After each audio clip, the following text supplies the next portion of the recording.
nangis lagi, minta ampun lagi.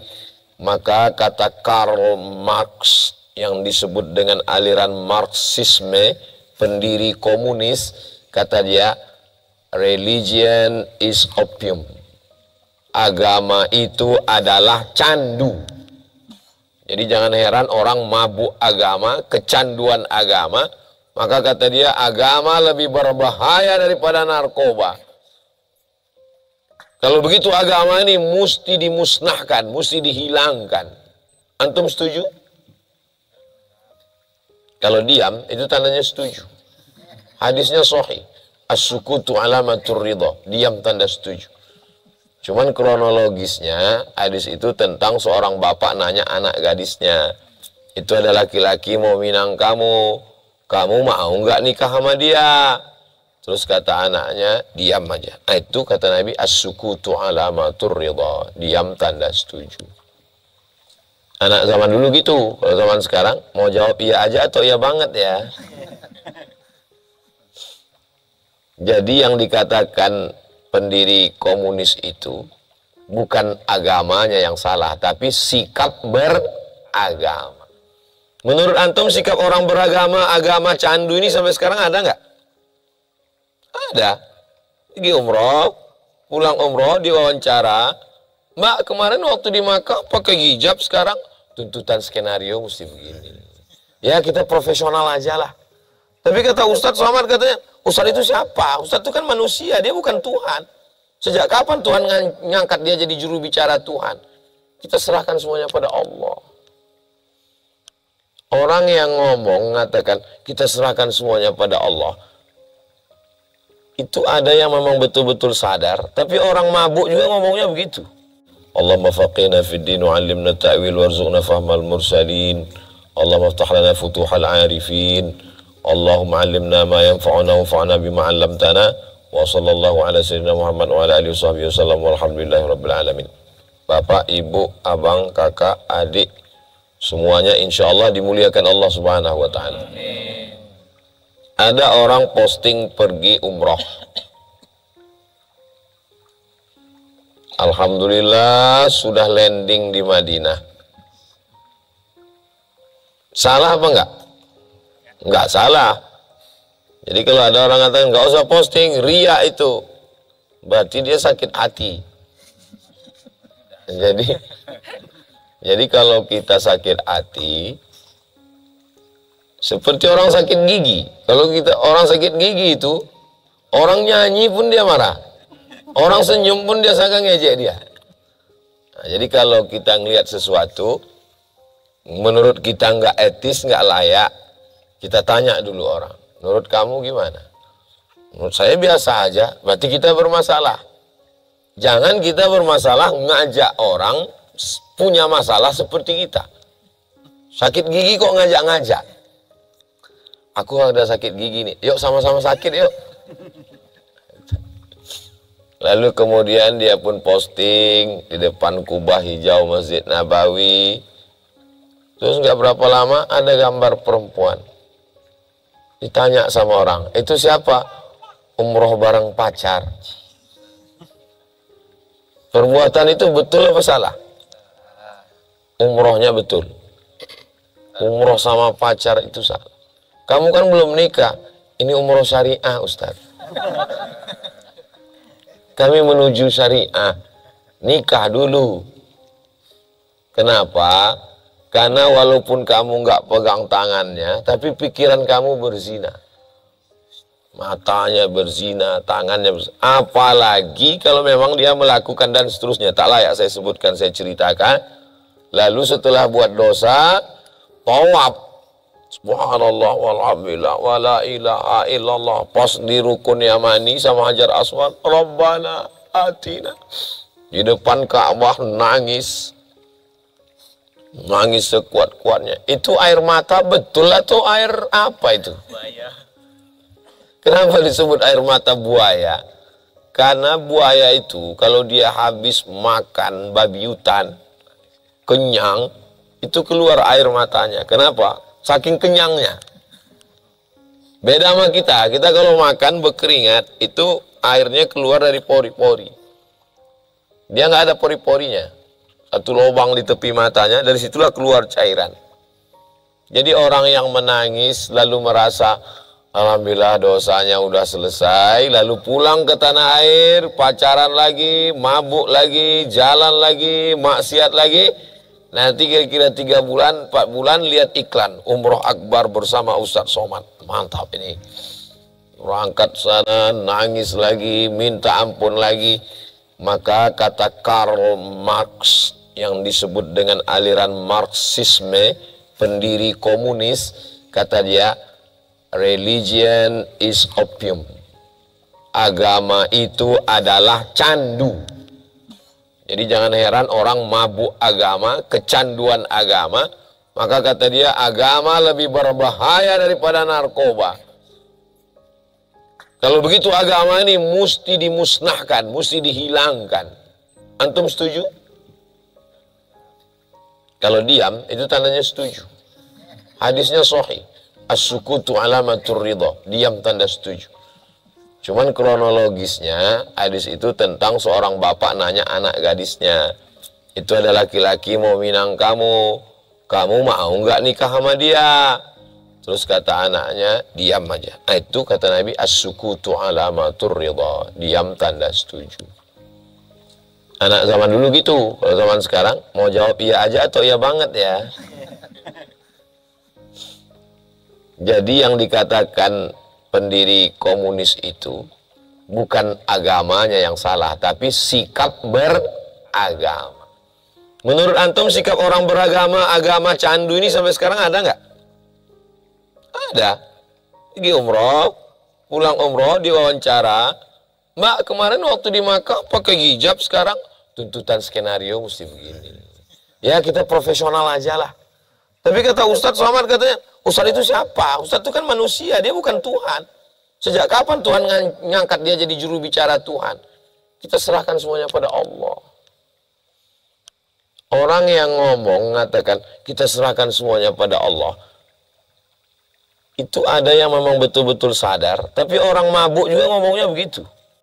Bapak Kapolsek nangkap anak habis ngelem, ditempeleng, lepak. Saya nggak takut sama Pak Kapolsek, saya takutnya sama Allah. Orang mabuk juga nyebut. Jadi yang dia omongkan itu dia sadar atau tidak. Betapa banyak orang. Jadi jangan antum heran kenapa koruptor juga berkurban. Kenapa orang berzina juga umrah. Karena itulah yang dilakukan Abu Jahal, Abu Lahab dulu. Oh, masa iya Abu Jahal, Abu Lahab itu haji Pak Ustaz? Iya. Summa afidhu min haitsu afadhan nas. Bertolaklah kamu dari padang Arafah menuju Muzdalifah, lanjut ke Mina. Seperti yang dilakukan orang banyak. Kenapa? Karena orang Quraisy, Abu Jahal, Abu Lahab nggak mau bertolaknya dari Arafah. Karena menurut mereka, mereka darah biru. Kami ini Quraisy, keturunan Ismail, anak Nabi Ibrahim. Kami nggak mau bareng dengan mereka. Kami maunya tidak dari Arafah, tapi dari Muzdalifah. Kata Allah, summa afidhu min haitsu afadhan nas. Mereka melaksanakan haji. Orang-orang dari Madinah ketemu dengan Nabi di Makkah. Apa maksudnya? Orang Madinah melaksanakan haji sebelum Islam. Sebelum Islam mereka sudah melaksanakan haji. Dan mereka berkeliling di Safa Marwah. Safa Marwah. Safa Marwah. Turun ayat. Laisa alaikum junahun. Kamu enggak apa-apa. Waktu melaksanakan haji itu, ayat tawafa bihima. Siapa yang melaksanakan haji, umrah, dia boleh berkeliling antara Safa dan Marwah. Ayat ini membingungkan. Tawaf di Safa dan Marwah itu kan rukun.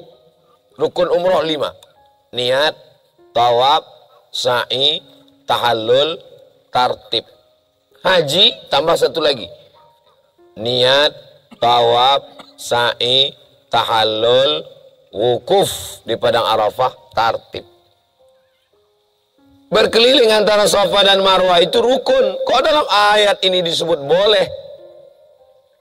La junaha alaihi an yatawafa bihima. Siapa yang melaksanakan haji dan umroh boleh berkeliling Safa dan Marwah. Karena dulu orang jahiliyah juga melaksanakan sa'i. Sebelum Islam datang mereka udah sa'i. Tapi di atas bukit Safa ada patung namanya Isaf. Di atas bukit Marwah ada patung namanya Nailah. Isaf dan Nailah ini dulu mohon maaf berzina. Lalu terkutuk menjadi batu, membatu. Lalu diletakkan mereka di atas. Mereka berkeliling. Dicampur dengan ibadah itu dengan sesuatu yang haram. Saat Nabi datang, waktu mereka sa'i, ada rasa dalam hati mereka, loh, ibadah Islam ini kok kayak ada bau-bau musyriknya ya. Turunlah ayat. Laisa alaikum junahi ala ayyat tawafa bihima. Inna safa wal marwata min sya'airillah. Faman hajjal baita aw i'tamara fala junaha alaihi ayyat tawafa bihima. Ketika kamu melaksanakan haji, umrah, sa'i, saat kamu sa'i di Safa Marwah, enggak apa-apa. Karena patung Isaf dan Nailah itu kan sudah dibuang. Jadi kamu sa'i itu sa'i betul, enggak ada bau-bau musyriknya. Artinya mereka juga melaksanakan sa'i. Apakah mereka sholat, Pak Ustadz? Ya, mereka sholat. Mana bukti mereka sholat? Waktu Nabi datang, Nabi mengambil semua berhala yang ada di dalam Ka'bah yang ada 360. 360 semuanya dibuang. Artinya apa? Kalau disembah satu hari satu, 360 berarti 360 hari. Lebih rajin mereka daripada kita. Kalau masalah ibadah, orang musyrik itu rajin. Apa yang mereka cari dengan ibadah itu? Merasakan ketenangan. Ya Lata, ya Uzza, ya Manat, ya Hubal, ya Jibti, ya Taghut. Ada satu berhala namanya Naham. Nama berhalanya Naham. Jangan kasih nama anak Naham. Pagi-pagi dia bawa susu. Wahai berhala Naham, inilah pagi ini susu. Selesai dia berdoa, tolong selamatkan aku hari ini. Tidak berapa lama datang anjing meminum susu yang udah dia kasih. Dia pun terkejut, loh, mau dilarang nggak enak, kan punya Tuhan. Udah selesai anjing itu kenyang minum susu, diangkatnya kakinya sebelah, kencing dia. Dikencing. Berpikir dia, loh, aku ini tujuannya berdoa kan mau ngambil berkah dan nolak bala. Mau ngambil berkah, susu Tuhan aja kena minum anjing. Mau nolak bala, Tuhan aja kena kencing. Gimana lagi aku, kata dia. Akhirnya dia datang ke Nabi Muhammad, masuk Islam. Itulah dia Abu Dzar Al-Ghifari radhiyallahu anhu. Jadi seandainya orang mau berpikir aja dikit, dia nggak akan nyembah berhala. Mau berpikir aja dikit. Lalu kenapa mereka nggak berpikir? Otaknya nggak ada. Waktu pembagian otak, dia nggak datang. Atau datang tapi terlambat, nggak cukup, nggak sampai 2 derajat untuk mikir tentang itu. Makanya nggak ada otak, makan otak-otak. Oh, baru azan subuh. Maka kalau cerita masalah ibadah, orang kafir musyrik juga beribadah. Apakah mereka berkurban? Mereka berkurban. Mana buktinya mereka berkurban? Dulu kepala kambing, kepala onta dengan darahnya ditempelkan ke dinding Ka'bah. Terimalah kurban kami ya Allah. Datang Nabi Muhammad SAW. La yanalullahu dima'uha. Darahnya tidak sampai kepada Allah. Wala luhumuha. Dagingnya nggak sampai pada Allah. Allah itu bukan hantu jembalang tanah. Darahnya, dagingnya, darahnya dibuang karena najis, dagingnya untuk kita. Enggak Pak Ustadz, kami enggak ada dapat daging, cuma dapat kupon aja. Iya, karena terlambat ngambil. diambil panitia. Artinya mereka juga berkurban. Apakah mereka melaksanakan akikah? Ya, mereka melaksanakan akikah. Anaknya lahir, dipotong kambing, diambil darah kambing itu, diusap ke kepala anaknya. Datang Nabi Muhammad SAW, akikahnya tetap jalan, dan mengoles darah kambing ke kepala anak nggak boleh lagi. Bapak-bapak yang udah punya anak, kemarin waktu anaknya akikah ada yang dioles darahnya ke kepala? Nggak ada. Paling kita disuruh bawa kelapa, air, gunting rambut, dibersihkan, darahnya buang. Darah itu najis. Hurrimat alaikumul maitatu, bangkai haram. Waddamu, darah haram. Walahmul khinzir, babi haram. Artinya apa? Bahwa darah nggak boleh lagi. Dibuang, najis, kotor. Dagingnya dimasak, makan bareng. Umur anak 7 hari. Nggak ada uang 7 hari, 14 hari. Nggak bisa 14 hari, 21 hari. Nggak bisa 21 hari, nggak usah hitung tengok kalender, kapan aja bisa. Kalau ada bapak ibu yang belum akikah, pulang dari sini, beli kambing, akikah. Nanti kami mampir. Insya Allah. Tapi akikah aja, jangan cukur rambut. Jangan pakai nama baru, susah ngurus akte. Apa maknanya? Bahwa mereka beribadah, tapi tidak merubah perilaku. Jadi dengan berislam ini yang pertama, setelah kita bertaubat, berislam, berhijrah, ada perubahan perilaku. Itulah yang disebut dengan amar ma'ruf nahi. Jadi kalau ada fenomena acara maulid rame, tablik akbar rame, tapi maksiat dangdut lebih rame. Orangnya itu juga. Fenomena apa ini? Fenomena jahiliyah. Tapi kan Allah Pak Ustadz membuka pintu taubat. Iya. Yang tertutup itu pintu WC. Pintu taubat memang terbuka selalu. Tapi kita mempermainkan taubat kita kepada Allah. Orang yang lebih dulu istighfar baru bertaubat hatinya kal mustahzi, seperti orang ngejek ngolok-ngolok Allah. Astaghfirullahaladzim. Jadi taubat itu syaratnya 3. Yang pertama, an-nadamu fil qalbi, nyesal dulu dalam hati. Yang kedua, al-iqraru bil lisani, dinyatakan dengan lidah, astaghfirullahaladzim. Yang ketiga adalah al-itmaru alla ya'uda ilahi abadan, tekad untuk tidak mengulanginya. Mudah-mudahan kita semua bertobat betul-betul taubat nasuha. Setelah taubat, itu ketika baru taubat, itu baru menanam benih. Benih yang ditanam ini bisa mati kalau tidak disiram. Maka cara menyiramnya adalah ngaji. Saya nggak bisa langsung datang ke Riau ngaji Pak Ustadz. Ustadz pun jadwalnya di Jawa Barat setahun sekali. Online. Boleh ngaji online? Boleh. Yang penting ustadznya ada.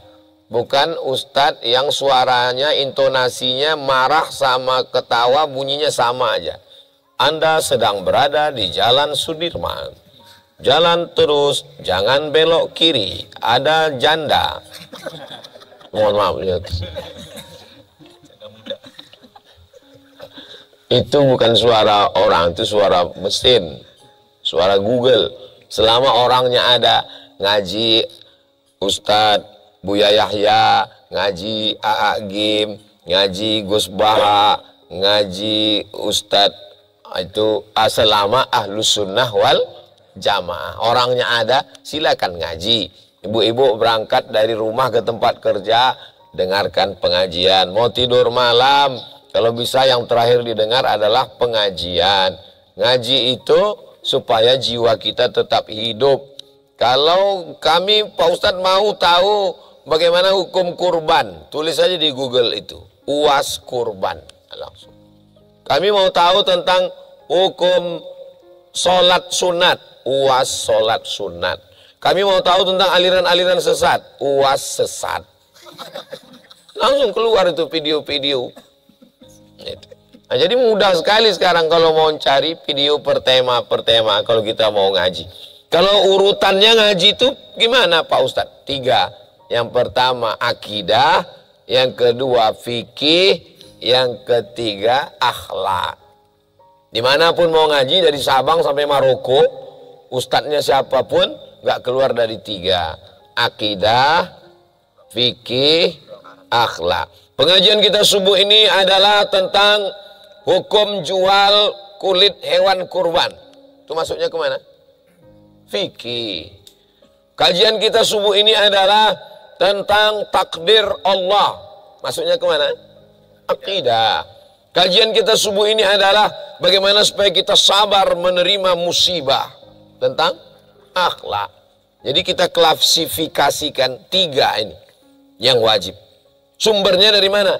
Quran, sunnah, ijma', qiyas, syar'u man qablana, saddu zara'i, qaulus sahabi, istihsan, istishab, urf. Jadi kalau ada orang ngomong, marilah kembali ke Quran dan sunnah, ada 8 lagi, Pak. Gimana mengambil hukum dari Quran dan sunnah? Kita mesti kembali ke Quran dan sunnah. Boleh saya teruskan yang 8 lagi? Bapak nggak hafal kan? Tidak sesederhana itu. Masih panjang pembahasannya dalam ilmu usul fiqh. Jadi ngaji. Jangan pernah berhenti ngaji. Ustadz kalau udah jadi ustadz berhenti ngaji. Saya masih dengar ceramah Habib Umar bin Hafiz. Masih dengar ceramah Syekh Muhammad Said Ramadan Al-Buti. Masih dengar ceramah Syekh Said Fuda. Masih dengar ceramah Syekh Muhammad Mutawalli Asy-Sya'rawi. Masih dengar ceramah Habib Asy-Syatiri, Salim Syatiri. Masih dengar ceramah ulama-ulama. Jadi kalau saya tonton, saya dengar ceramah. Masih dengar ceramah Rocky Gerung. Tapi bukan masalah agama, masalah demokrasi. Apa yang sebenarnya terjadi di Indonesia? Apa makna demokrasi? Apa makna koalisi? Apa makna? Itu kita mengambil pengetahuan dari YouTube itu banyak sekali. Jadi kalau pakai YouTube cuma dengar lagu, mubazir. Cobalah bagaimana ternak lele. Ada semua di YouTube itu. Apapun saja. Bagaimana mengakhiri masa-masa sulit ini. Itu semuanya diberikan Allah Subhanahu wa taala. Cuman lihat dulu. Kalau ragu-ragu ustadznya bukan ahlu sunnah, jangan. Nah, ini harus ngaji. Tapi ada orang baru sampai penikmat ngaji. Dia sedang susah ini. Terus ustadznya mengatakan, kita mesti serahkan semuanya pada Allah. Puncak dari beragama adalah Islam, menyerahkan pada Allah. Wah, gua banget ini. Kok kayaknya ustadz ini tahu suasana hati saya ya. Baru sampai menikmati ngaji. Belum ada action sama sekali. Oke, kalau baru tahap-tahap awal hijrah, taubat, nggak apa-apa. Tapi mesti ada actionnya. Karena agama ini bukan NATO. No action, talking only. Dia harus ada action. Ustaz Somad, saya mau bangun rumah Quran. Mantap, mainkan. Lanjut. Itu action itu. Bagus. Lokasinya pinggir jalan Pak Ustadz. Kalau lokasinya pinggir jalan, parkirnya mesti lebar. Alhamdulillah Pak Ustadz. Atas saran Pak Ustadz, parkir kami buat lebar. Bawah tuh parkir semua. Di atas sholat. Bagus. Setiap waktu Pak Ustadz, penuh parkir. Tapi nggak ada yang sholat. Orang kemana? Numpang kencing semua. Buat baleho besar. Jangan cuma numpang kencing. Sempatkan juga sholat ke atas. Bagus. Ini Pak Ustadz lokasinya agak jauh dari keramaian, nggak dekat pemukiman masyarakat. Kira-kira tanah ini bagusnya apa? Pesantren. Mesti boarding. Kenapa? Karena orang nggak akan mungkin datang parkir. Full day pun sekolah nggak bisa. Maka dibuat anak-anak boarding. Carikan gurunya. Jangan menunda. Menunggu sempurna. Nggak akan bisa. Demikianlah buku ini kami tulis. Banyak sekali kekurangannya. Mohon kritik dari pembaca. Karena kesempurnaan hanya milik Allah. Andai ditunggu sempurna, maka buku ini nggak akan jadi. Betul Pak. Kalau ditunggu sempurna, nggak jadi-jadi. Buktinya, saya nggak jadi-jadi nulis buku. Mau nunggu sempurna terus. Salah ini, kurang ini, betulkan ini. Nah, jadi jangan pernah menunggu sempurna. Begitu kita ada mau melakukan, Bismillahirrahmanirrahim, la haula. Berjalan saja dengan perjalanan waktu. insya Allah dia akan berlanjut. Sama seperti hubungan kita. Kan nggak mesti menunggu sempurna. Yang penting jalan aja dulu. Banyak. Begitu rata-rata laki-laki kalau ditanya, jadi kapan kamu minang aku? Ya nggak usah pikir lah. Yang penting kita jalan aja dulu. Nanti kalau sesuai kita lanjutkan. Kalau enggak ya kamu babak belur, aku untung. Perempuan selalu mau dirugikan. Penting kita jalan aja dulu. Ya enak di kamu. Aku yang hancur, bro. Perempuan kalau mau dia berpikir, dia tidak mau terpukau oleh buaya darat yang luar biasa ini. Buaya itu kalau di air dia nggak ada basa-basi. Begitu dia nampak ada mangsa, dia terkam langsung, habis. Tapi kalau dia udah naik ke darat, oh, adek. Nah itu, jadi dia penuh dengan basa-basi. Lalu kemudian, pertama sirami dengan ngaji. Setelah mendengar, jangan jadi sekedar penikmat ngaji, tapi langsung ada action. Yang ketiga, fa'idha farauta fansop. Selesai bangun satu rumah Quran, udah selesai, bangun masjid. Masjid udah selesai, bangun lagi macam-macam. Ini kenapa ada serangan wereng ini?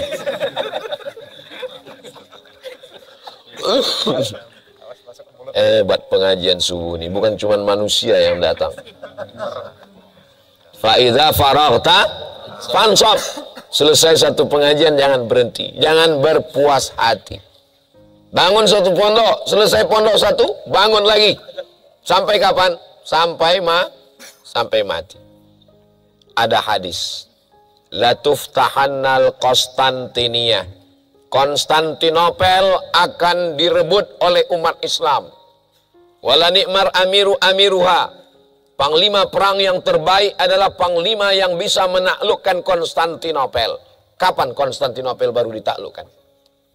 Pada masa Muhammad Al-Fatih, 700 tahun setelah Nabi meninggal. Apakah nggak pernah ada sahabat mencoba mau membebaskan Konstantinopel? Ada. Siapa di antaranya? Abu Ayyub Al-Ansari. Berapa umur Abu Ayyub Al-Ansari datang mau membebaskan Konstantinopel? 80 tahun. Antum bayangkan. Antum bayangkan umur 80 tahun datang. Mau kemana kek? Membebaskan Konstantinopel. Kita jangankan mau melawan pasukan Konstantinopel, melawan ini aja udah kelabakan. Apalagi mau menghadapi pasukan Konstantinopel. Nggak bisa Haji Tono amankan wajah saya. Begitulah mereka. Apakah Abu Ayyub Al-Ansari bisa membebaskan Konstantinopel? Enggak. Dia meninggal. Makamnya di Istanbul, Turki. Di bawah pohon kayu besar. Nanti mudah-mudahan kita bisa sama-sama ke Turki, ziarah ke makam Abu Ayyub Al-Ansari. Pulang dari umroh. Ongkos tanggung masing-masing. Artinya apa?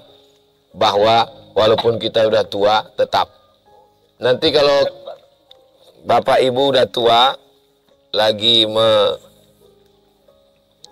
meletakkan batu pertama. Lagi ngapain Pak? Saya mau letakkan batu pertama Pak Ustadz untuk pembangunan masjid. Umur udah berapa? Udah 90 Pak Ustadz. Jangan kita ketawa. Karena dia mau dapat pahalanya. Yang melanjutkannya siapa? Ya kita. Nah jadi agama ini kalau nggak action, itu nanti kita jadi penikmat ngaji. Banyak jamaah yang jadi penikmat ngaji. Ngaji aja. Ngaji terus. Tapi pas diajak untuk action, ya kalian aja lah dulu. Saya nanti aja lah dulu lah. Dah, habis action. Habis action itu muncul ego. Muncul ego. Kalau bukan karena saya, kalau bukan karena etos kerja saya, kalau bukan karena duit saya, ini godaannya luar biasa. Godaan antara sebelum beramal dengan setelah amal jadi, itu luar biasa. Itu maka hati dibersihkan dengan ikhlas. Makanya banyak orang nggak mau dia sebut nama dia. Ustadz, ini masjid ini kita buat nama Ustadz ya? Nggak usah, jangan. Saya nggak mau rusak hati saya, jangan. Jadi masjidnya namanya masjid apa Ustadz? Buat aja nama masjidnya Masjid As-Somad. Tapi itu nama Ustadz. Enggak, itu Asmaul Husna. Saya paling nggak mau, saya mau hati saya bersih. Masjid As-Somad. Jangan Masjid Abdul Somad ya, jangan. Masjid As-Somad aja. Tapi bukan berarti salah kalau nanti tiba-tiba ada ketemu masjid pinggir jalan. Selamat datang di Masjid Al-Tono, milik Pak Haji Tono. Nggak pas itu, Pak. Al artinya keluarga. Tono artinya keluarga Pak Haji Tono. Al artinya keluarga. Allahumma sholli ala sayyidina Muhammad wa ala Ali Muhammad. Al artinya keluarga. Ali Imran artinya keluarga. Keluarga Imran. Jadi boleh aja, nggak masalah. Silakan. Jadi nggak selamanya kalau dibuat namanya lalu nggak ikhlas, enggak. Jadi kalau ada orang ngapain buat masjid nama bapaknya nama ibu, nggak ikhlas itu. Tanya dulu. Boleh jadi kita yang lagi sakit hati. Karena nggak, kalau kamu mau hatimu bersih, buat juga masjid sama bapakmu buat. Supaya sama, itu masjid nama bapakmu ya? Iya sama, aku juga buat nama bapakku. Buktinya dia hatinya bisa aman. Kenapa kamu ngamuk? Berarti kamu belum buat nama bapakmu. Kau kenapa nggak buat nama bapak? Aku nggak tahu bapakku siapa Pak Ustadz, aku bayi tabung. Bayi tabung tuh tetap tahu siapa bapaknya. Bin tabung. Nah ini keikhlasan ini mesti dijaga. Ribet sekali Islam tuh Pak Ustadz ya. Udah ngaji ternyata salah juga. Setelah beramal ternyata salah juga. Godaannya banyak sekali godaannya. Ya, amal itu berat, itulah makanya balasannya surga. Kalau ringan ya kipas angin cukup. Masya Allah, tabarakallah. Akhirnya datang juga bala bantuan. Kesini dia lari ke dia. Sebelum tobat, kata setan, jangan tobat dulu, tunggu pensiun aja, kiamat masih lama. Kemarin diprediksi 2012 tuh gak jadi. Kemarin sibuk, katanya dunia mau kiamat, gak jadi, dunia masih ada. Akhirnya tobat, setelah tobat, mau beramal, mau action, gak usah lah. Ya untuk tahap awal ini nikmat-nikmat ngaji aja dulu. Dengar kajian Ustadz Adi Dayat, dengar kajian Ustadz Somad, nikmati aja dulu. Untuk actionnya nanti aja, ribet itu. Bangun masjid lagi. Nanti masjidnya udah siap, nyari imamnya lagi. Nanti imamnya kabur, nyari imam yang baru lagi. Serahkan ke masyarakat, masyarakat kelahi jadi ketua masjid. Ribet itu, nggak usah ribet. Ngapain? Itu memang udah kerja setan itu. Itu namanya SOS, standar operasional setan. Setelah dibangun, setan datang berbisik, itu masjid kamu, itu pondok kamu, itu amal kamu, itu anak yatim yang kamu sekolahkan. Nggak berhenti terus. Jadi sampai kapan ini Pak Ustadz? Sampai kita mati husnul khotimah. Makanya saya selalu di mana-mana doakan Ustadz Somad mati dalam keadaan husnul. Biasanya saya tausiah itu sesuai dengan botol. Ini nggak pakai 300-600 ml. Tausiah sampai matahari terbit. Udah terbit? Belum. Lama lagi nih kelihatannya. Sebanyak air di kolam. Mataharinya sebanyak air di kolam. Rasa-rasanya selama tausiah, inilah nanti video background yang paling bagus. Ada gunung di belakang, ada air, ada asap-asapnya. Ya kan? Seperti artis safari tahun dulu TVRI kan, kalau penyanyinya muncul ada asap-asapnya. Hah? Live ini sekarang? Hai guys. 2.000 saudara kita sedang menyaksikan. Di TikTok 4.000. Bayangkan itu. 4.000 tambah 2.000, 6.000. Padahal kita yang ada di sini hanya sekitar 220.000. Bersama malaikat-malaikat rahmat yang turun di tempat yang penuh. Kita doakan sahibul mahal, Pak saudara kita diberikan keberkahan. Tempatnya ini tempat dibuat untuk sholat qobliyah subuh, sholat subuh, zikir, ngaji. Beliau beserta keluarga dijaga Allah Subhanahu wa taala, dikuatkan hatinya untuk beramal soleh, dijauhkan dari perbuatan maksiat dan dosa. Setelah beramal soleh hatinya ikhlas. Setelah ikhlas diberikan Allah husnul khatimah. Dunia ini sebentar tempat persinggahan. Yang paling lama itu nanti adalah di alam barzakh.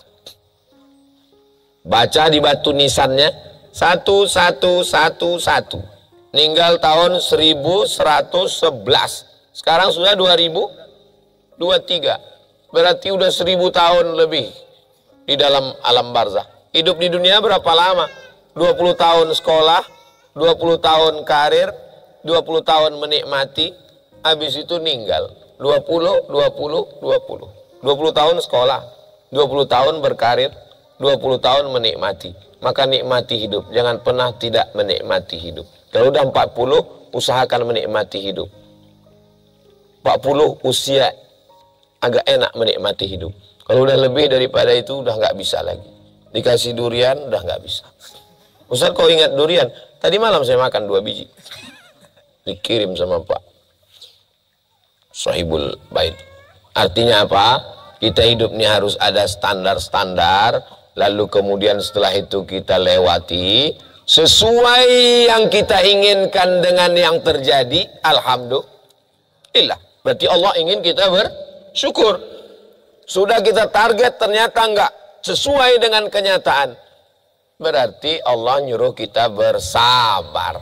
Hidup ini cuma 2. Seperti burung yang terbang dengan 2 sayap. Sayap yang pertama syukur, sayap yang kedua sabar. Ustaz, saya udah tobat, saya udah ngaji, saya udah bangun masjid, saya sudah umroh. Kenapa saya sakit? Kenapa hidup saya susah? Jadi dia cara pikirnya gini. Kalau senang, rahmat. Kalau susah, laknat. Kalau sehat, rahmat. Kalau sakit, laknat. Kalau kaya, rahmat. Kalau miskin, laknat. Ini orang salah mikir. Gara-gara salah mikir, salah ngomong. Gara-gara salah ngomong, salah bertindak, salah berbuat. Cara berpikirnya tidak begitu. Ketika kamu sudah bertobat, berhijrah, ngaji, Allah tidak merubah hidupmu. Hidupmu seperti yang sudah ditakdirkan Allah. Yang dirubah Allah itu adalah cara kamu menghadapi hidup. Yang sebelumnya kamu down, putus asa. Setelah kita ngaji, kita menjadi lebih kuat. Kita tetap sakit. Tapi bedanya orang yang lain sakit, stres, depresi, mati. Kita tetap beristighfar, bertasbih, husnuzon. Boleh jadi dengan itu Allah menghapuskan dosa-dosa kita. Dan boleh jadi Allah mengangkat derajat kita. Jadi banyak orang sekarang banyak salah. Dulu Pak Ustadz saya mabuk, rezeki saya lancar. Sekarang setelah sholat, malam, seret, macet. Terus saya mabuk lagi. Cara berpikirnya ini orang begini, ini otaknya ada, cuman sungsang. Mesti diluruskan. Jadi kita cara berpikir ini dibenarkan, harus diluruskan. Kalau masalah sakit, Nabi Ayub sakit, padahal dia Nabi. Kalau masalah nggak ada keturunan, Nabi Ibrahim 85 tahun berdoa. Tak ada yang sulit bagi Allah. Innama amruhu iza arada syai'an ayakula lahu kun ayakun. Istrinya yang sudah diponis mandul, Sarah, melahirkan anak Ishak. Kalau masalah susah, Nabi SAW di atas pelepah kurma berbekas di pundaknya. Kalau masalah terusir dari kampung halaman, Nabi Nuh alaihissalam terusir dengan perahu bahteranya. Nabi Yunus dimakan ikan 3 kegelapan. Gelapnya malam, gelapnya perut ikan, gelapnya samudra yang luas. Dia serahkan kepada Allah. La ilaha illa anta subhanaka inni kuntu. Jadi jangan kita berpikir kalau udah hijrah, kalau udah taubat, kalau udah bangun masjid, kalau udah pondok tahfiz Quran, ini semua ujian gak akan datang.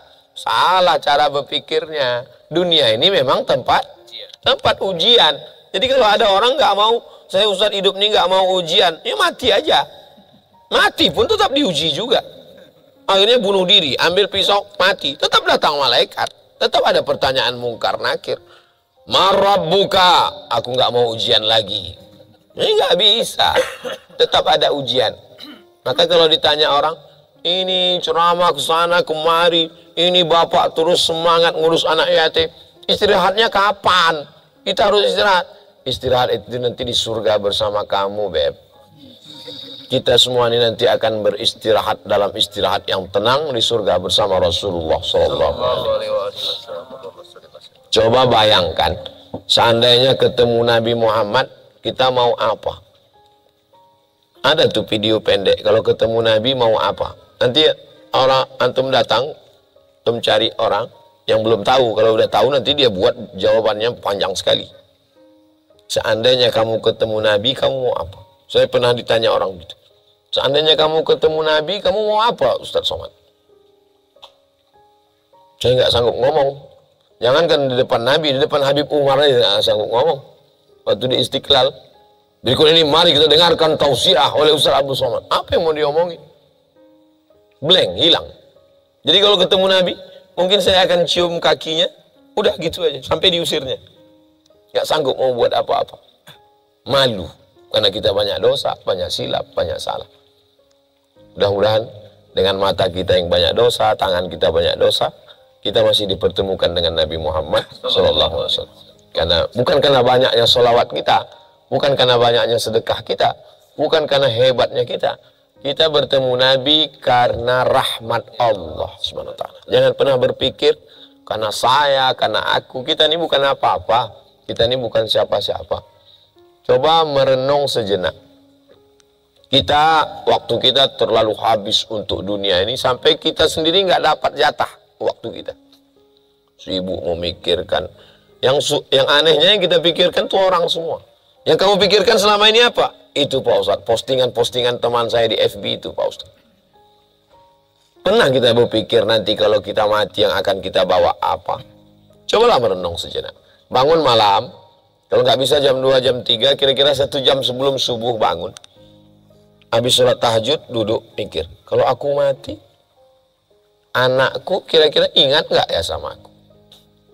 Teman-temanku semua, saat mereka mendengar berita aku mati, temanku semuanya akan nyari foto aku untuk dilingkari merah. Sahabatku sudah meninggal dunia. Yang lain tinggal komen, amin, amin, amin, amin, amin, amin. Istri, 4 bulan 10 hari cuman dia sendiri. Habis itu dia pun dipinang oleh berondong manis. Rumah akan mereka jual. Mereka bagi ahli waris, gono gini, 50% tuh istri, 50% tuh almarhum, yang punya almarhum dibagi lagi. Kalau nggak sempat bangun rumah Quran, nggak sempat bangun pesantren, nggak sempat bangun masjid, apa yang mengalir? Nggak ada, habis. Alhamdulillah Pak Ustadz sempat, waktu kotak lewat 2000. Apa 2000? Kencing aja udah 3000 sekarang. Apa yang bisa kita bawa? Cobalah merenung sejenak. Ini yang laki-laki yang kepala rumah tangga, ngelihat istri sedang makan, ngelihat anak lagi nonton TV. Beda dengan kita bangun tengah malam, ngelihat mereka sedang tidur. Tengok anak-anak itu tidur, tengok tidur. Ada apa? Ada perasaan yang berbeda. Nah, jadi, lain pikir kita waktu malam, lain cara pikir kita waktu siang. Lain ketika saya sedang tausiah ini, saya tausiah di depan bapak, depan ibu. Itu cara saya pikir lain ketika saya yang dengar tausiah. Makanya tidak selamanya saya duduk sini. Saya mesti pernah dengar khutbah. Saya mesti pernah dengar. Supaya apa? Cara pikir saya jangan sampai salah. Jangan sampai rasa kita rusak. Kalau rasa kita udah rusak, kayak kita habis gosok gigi, habis itu kita disuruh nyicipi makanan. Udah nggak bisa. Kenapa? Rasa kita rusak. Jangan sampai rasa ini rusak. Ini saya kalau gini terus, kemana-mana tangan dicium terus, disambut. Tadi malam disambut, kemarin di Cimahi disambut. Oh, lama-lama bisa jadi Firaun. Aku lah yang hebat. Mesti sekali-sekali tutup wajah pakai masker, pakai kacamata hitam, pergi, bawa mobil sendiri. Rasakan bagaimana sakitnya diusir tukang parkir. Rasakan bagaimana ngantri panjang. Supaya apa? Supaya rasa kita nggak rusak. Rasa ini kalau nggak diperbaiki, kita memperbaiki baju, kita memperbaiki wajah, tapi kita kurang memperbaiki hati, memperbaiki rasa kita. Jadi dengan ngaji itu, kita sedang menghaluskan rasa kita. Dengan menempelkan kening ke lantai, menghaluskan rasa kita. Dengan tahajud malam, itu memperbaiki rasa kita. Supaya kalau rasa kita benar, hidup ini kan penuh dengan perasaan. Termasuk rasa menyampaikan tausiah. Kenapa Ustaz Somad itu kalau tausiah dia batasi? Karena saya tahu merasakan jadi jamaah itu. Kapan Ustaz Niko nggak berhenti-berhenti? Begitu panjangnya, Demikianlah tausiah yang singkat ini. Kenapa Ustaz kalau khutbah itu berapi-api menggelegar? Saya tahu rasanya beratnya sholat Jumat itu. Ngantuknya minta ampun. Kadang-kadang Ustaz itu cabang 3 saya lihat. Jadi rasa ini mesti kita jaga. Yang sebelum tobat, tobat. Setelah tobat ngaji. Setelah ngaji action. Setelah action ikhlas. Setelah ikhlas husnul khatimah. Akhirnya kita pun semua akan mati menghadap Allah Subhanahu wa ta'ala. Ustaz Somad tabligh akbar dengan Ustaz Arifin Ilham. Ustaz Arifin Ilham sudah pergi meninggalkan saya. Ustaz Somad dengan Ustaz Tengku Zulkarnain keliling. Ustaz Tengku meninggalkan saya. Oh itu ya kan mereka lebih tua dari Ustaz. Ustaz Somad dengan Ustaz Mahir Tuwailibi di Medan keliling. Di Bogor. Jauh umur saya tua dari dia. Beliau sekitar 90-an. Saya 77. Lebih dulu meninggalkan saya. Saya selalu memikirkan mereka, untuk mereka yang sudah mendahului kita. Al-Fatihah. A'udzubillahi minasyaitonir rajim. Bismillahirrahmanirrahim. Alhamdulillahirabbil alamin arrahmanir rahim maliki yaumiddin. Iyyaka na'budu wa iyyaka nasta'in shiratal mustaqim shiratal ladzina an'amta 'alaihim ghairil maghdubi 'alaihim waladdallin. Amin. Kita tidak benar-benar yakin tentang mati sampai kita mati. Kita tidak benar-benar yakin bahwa kita bisa jatuh dari sepeda motor sampai akhirnya kita jatuh. Kita kalau dinasihati, bawa motor hati-hati ya, nanti jatuh. Kita nggak yakin. Apa iya bisa jatuh? Sampai akhirnya kita jatuh, baru kita yakin. Mati juga begitu. Kamu jangan buat dosa, nanti kamu mati. Kita nggak yakin mati itu ada. Sampai akhirnya betul-betul mati, baru yakin. Tapi waktu itu mau ngasih tahu siapa? Ngasih tahunya lewat mimpi. Datang lewat mimpi. Ustaz Somad, aku yakin sekarang. Ya kau udah mati. Jangan nunggu mati baru yakin. Yakinlah bahwa kita akan mati dan apa yang akan kita bawa bekal nanti. Tapi jangan gara-gara subuh ini cerita mati, semua ini setelah ini habis ini bawaannya mau mati semua. Gimana Pak bisnis kita kemarin? Udahlah tinggalkan, kita mau mati aja semua. Tetap semangat ngurus bisnis, hasilnya untuk bekal setelah mati. Bangun masjid, bangun tahfiz Quran, sekolahkan anak yatim fakir miskin, tolong duafa. Siapkan imam-imamnya, siapkan infrastrukturnya, siapkan SDM-nya. Lewat apa itu bisa semua berjalan? Lewat usaha, bisnis, dan lain sebagainya. Mudah-mudahan hati kita dikuatkan Allah selalu. Muqallibal qulub, membolak-balikkan hati. Yusbihu mu'minan, paginya semangat, sorenya lesu. Sorenya semangat, malam kendor. Makanya terus ngaji. Lobet, terasa lobet, ngaji lagi. Itu makanya saya ketemu Habib, ketemu Kiai, sowan ke guru. Apa yang Ustaz lakukan? Saya sedang ngecas. Kalau sudah habis ketemu Habib, ketemu ulama, itu saya semangat lagi. Apalagi mereka mendoakan. Doakan saya Habib. Semangat terus, dakwah terus. Sampai Allah Subhanahu Wa Ta'ala menolong agama kita. Nah, inilah yang sedang kita lakukan ini. Apakah Abdul Somad yang ceramah lebih mulia dari bapak, ibu, abang, kakak, adik? Inna akramakum indallahi atqakum. Yang paling mulia, yang paling takut pada Allah. Dan takut itu rasa. Takut itu bukan baju. Takut itu bukan banyak ngapal ayat. Takut itu adalah rasa. Boleh jadi ada yang dia biasa aja, tapi takutnya lebih besar.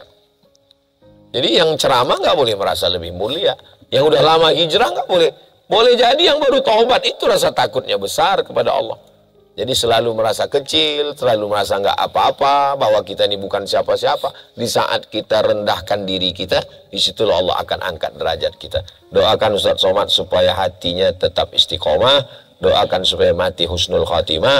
Ala hadhihi niyah wa kulli niyatin salihah. Untuk niat yang baik-baik ini. Al-Fatihah. A'udzu billahi minasyaitonir rajim. Bismillahirrahmanirrahim. Alhamdulillahi rabbil alamin. الرحمن الرحيم مالك يوم الدين إياك نعبد وإياك نستعين اهدنا الصراط المستقيم صراط الذين أنعمت عليهم غير المغضوب عليهم ولا الضالين آمين اللهم صل على سيدنا محمد وعلى آل سيدنا محمد اللهم أنزل الرحمة والسلامة والبركة على هذه الجماعة. Turunkan keselamatan, kerahmatan, keberkahan kepada seluruh jamaah ini ya Allah. Ya muqallibal qulub, Engkau yang membolak-balikkan hati, tsabbit qulubana, kokohkan hati kami. Tsabbit qulubana, kuatkan hati kami. Qawi imanana, kuatkan iman kami. Sahih ajsadana, sehatkan badan kami. Waj'alna minal mutahabbin, jadikan kami bersaudara di dunia ini karena Engkau ya Allah. Sebagaimana kami bersaudara di sini, bersaudara pula kami nanti di surga Jannatul Firdaus. Rabbana hab lana minas sholihin, jadikan anak-anak kami anak-anak yang soleh dan solihah. Rabbana hab lana min azwajina wa dzurriyyatina qurrata a'yun, jadikan pasangan hidup kami, anak keturunan kami orang-orang yang sejuk dipandang mata dan menenangkan hati kami ya Allah. Wa khususan ala sahibi hadzal bait, bil khusus kepada sahibul mahal, supaya berikan berkah usianya, berikan berkah keluarganya, jauhkan dari segala perbuatan maksiat dan dosa. Allahumma ja'al hadzal balada baladan amina, jadikan negeri tempat tinggal kami ini negeri yang aman, negeri yang penuh dengan keberkahan. Allahumma ftah lana abwabal khair, bukakan pintu-pintu kebaikan, wa abwabal rizqi, pintu-pintu rezeki, wa abwabal barakah, pintu-pintu keberkahan. Allahumma rzuqna ziyarata baitikal atiq, berikan kami rezeki supaya kami bisa berkunjung ke Baitullah, mengucapkan salam ke makam Rasulullah. Wa adkhilnal jannata ma'al abrar, masukkan kami ke dalam surga bersama ma'an nabiyyin was-siddiqin was-syuhada was-salihin. Rabbana ighfir lana dzunubana wa liwalidayna warhamhuma kama rabbayana shaghira. Rabbana atina fid dunya hasanah wa fil akhirati hasanah wa qina adzabannar. Allahumma khtim lana bi husnil khatimah. Allahumma ja'al akhir kalamina, jadikan akhir kalam kami ketika ajal kami sampai, yang terakhir keluar dari mulut kami la ilaha illallah Muhammadur Rasulullah. Allahumma sallam. Rabbana atina fid dunya hasanah wa fil akhirati hasanah wa qina adzabannar. Wa sallallahu ala sayyidina Muhammad wa ala alihi wasallam walhamdulillahi rabbil alamin.